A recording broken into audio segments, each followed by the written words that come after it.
tough. I'm not defensive about it.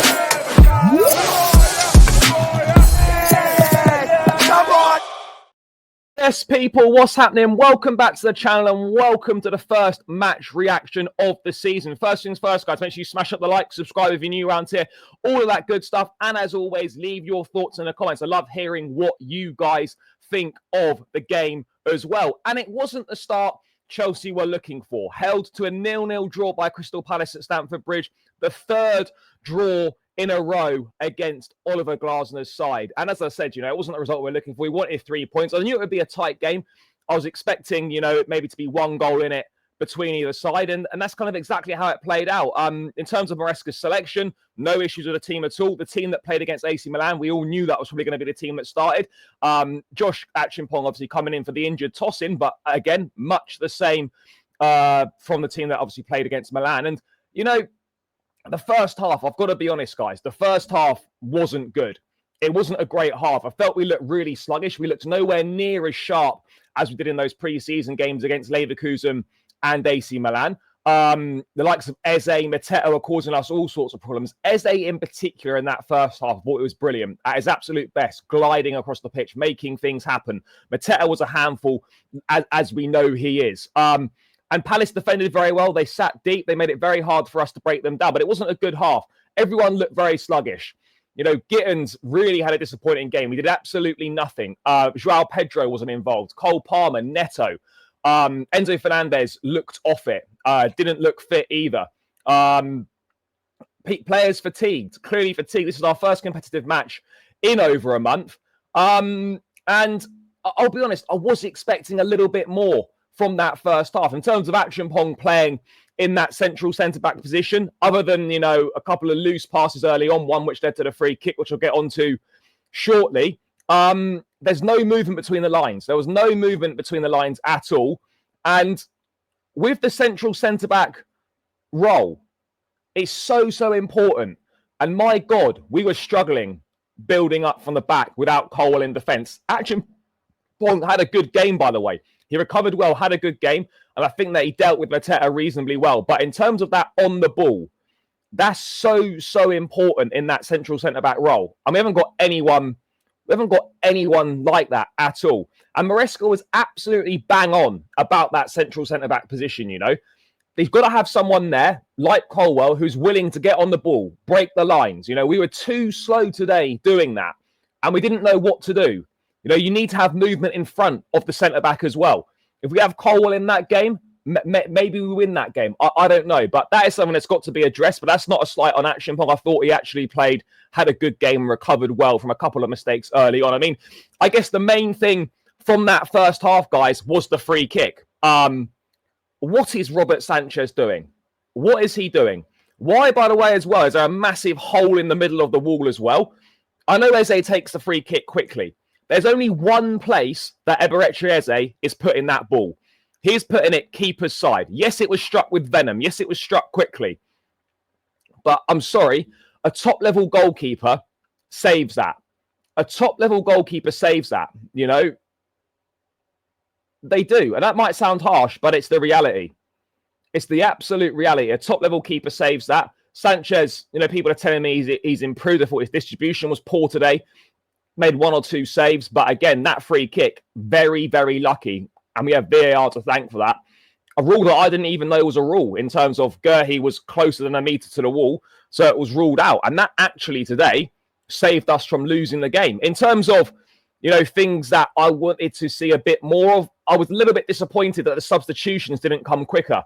I didn't have an issue with the starting lineup, but when you look at how Palace play, physical, defending well, compact, tight unit, it maybe would have made more sense to go with Liam Delap from the start, or certainly bring him on earlier, because he's like an old school guy, likes the physicality, likes the battle, is not afraid to rough defenders up. João Pedro is a very different kind of player. I just felt maybe my one criticism today was that the substitutions didn't come quick enough. Esteval, when he came on, this kid's going to be a superstar. He really is. Massive ovation when he came out to warm up. Huge ovation when he was subbed on for Gittins in that second half. And literally, no slight on Gittins, but Esteval within 2 minutes, done more than Gittins did in that whole game. And this guy is going to be really special. He's going to make an impact. Give it a few weeks, he'll be starting on that right-hand side. I've got no doubt about it. The kid really is special. Should have done better with the chance that he had a chest control in the box, which took it a bit wide. Maybe he should have left it for Neto, and he shot wide. But otherwise, I felt it was a really positive impact, and he did play obviously really well. In terms of Gittins, disappointing performance from him. Wasn't in the game at all. Didn't do anything. And people talk about Garnacho, right? And he's going to come, whatever we think of him. Garnacho will start a lot of games on that left-hand side. I'm not saying that Garnacho is better than Gittins, but what Garnacho is right now, he is way more ready for Premier League football than Jamie Gittins is. Gittins, you can tell, is still very, very raw. A lot to learn. And so Garnacho, when he comes, will start a lot of games on that left-hand side. But as I said, the substitutions, in my opinion, we were a bit late on that. I would have liked to have seen those substitutions come earlier.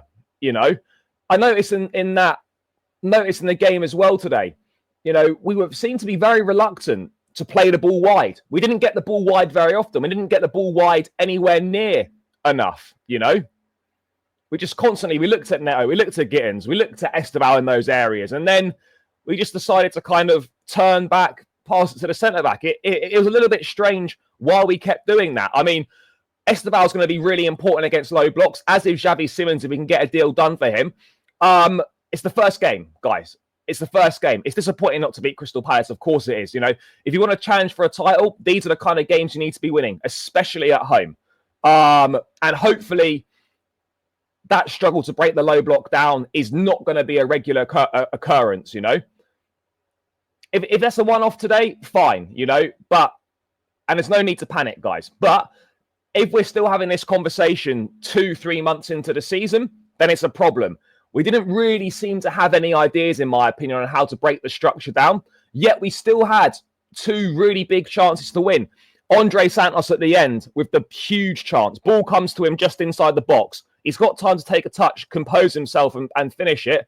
And at Strasbourg, you'd imagine he probably finishes that sort of chance. But hits it first time, leaning back, and it goes miles over the bar. And that was an opportunity to win the game there. But I didn't think anyone played particularly badly. I have to be honest, I don't think anyone played particularly badly. Is it a worry that we've spent big money on the attack and they still struggled against a low block? It's game 1. I don't think we need to be worrying about that being a struggle right now. But nonetheless, I think on the whole, there were positives. I think on the whole, it wasn't a terrible performance. By the way, Crystal Palace are no mugs, okay? I know Chelsea should be beating Crystal Palace, but Crystal Palace are no mugs. Look, they beat Man City in the FA Cup final. They beat Liverpool in the Community Shield. Yes, it was on penalties, but they got it to 2. They got it to 2-2 in that game. And they've picked up some very good results of late. Some very, very good results of late. So this idea that, oh my God, Chelsea couldn't beat Crystal Palace. Yeah, okay, we should be beating Crystal Palace, but bro, they're a good team. They've got good players. They're not some low league nonsense team. They are a good side, and this is the thing I found now. Crystal Palace's last 10 games have included Arsenal away, Liverpool away, Chelsea away, Spurs away, FA Cup semi-final versus Villa, the FA Cup final, the Community Shield. They are unbeaten in all 10 of those games. This is a serious team. But look, again, clean sheet to start the season, positive. Palmer, João Pedro, they couldn't get on the ball. Wingers were poor as well, I felt. Esteban made an impact. Delap looked promising when he came on, as did Santos, chance aside. We will get sharper. We will get fitter. We will grow into this season. And I'm confident that we're still going to have a positive season.